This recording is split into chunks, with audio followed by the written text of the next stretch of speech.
তো বন্ধুরা আজকে কথা বলবো কেকেআরের ভারতীয় এবং বিদেশি প্লেয়ারদের নিয়ে কে কেমন ফর্মে আছে এবং কে কোন লিগে এবং কথা বলে এলো ইন্ডিয়া ভার্সেস নিউজিল্যান্ড লাস্ট ম্যাচের ব্যাপারে।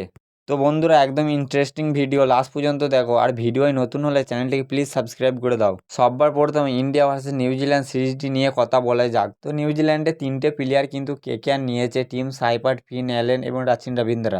এই সিরিজে কিন্তু দুটি প্লেয়ার অ্যাভেলেবেল ছিল এবং লাস্ট ম্যাচে কিন্তু ফিন অ্যালেন অ্যাভেলেবেল থাকবে। ফিন অ্যালেন কিন্তু পৌঁছে গেছে এবং যারা যারা ফিন অ্যালেনের খেলা দেখার জন্য এক্সাইট, তো লাস্ট ম্যাচটা দেখে নেবে, ফিন অ্যালেন অ্যাভেলেবেল থাকবে।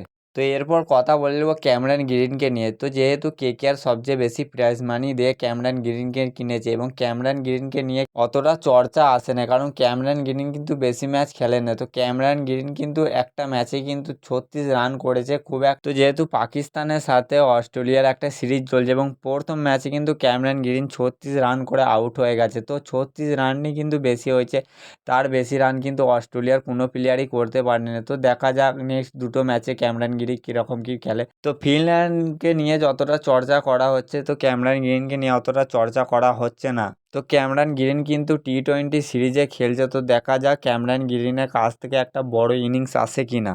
এরপর কথা বলে নেবো একটা ভারতীয় প্লেয়ার ফর্ম নিয়ে। সে কিন্তু একটা ফাস্ট বোলার, যার কথা নিচ্ছি সে হলো আকাশদীপ। তো আকাশদীপ যেহেতু 15 ওভার বল করে 5টি উইকেট তুলে নিয়েছে এবং 40 রান দিয়েছে, তার মধ্যে 3টি মিডল ওভারও আছে।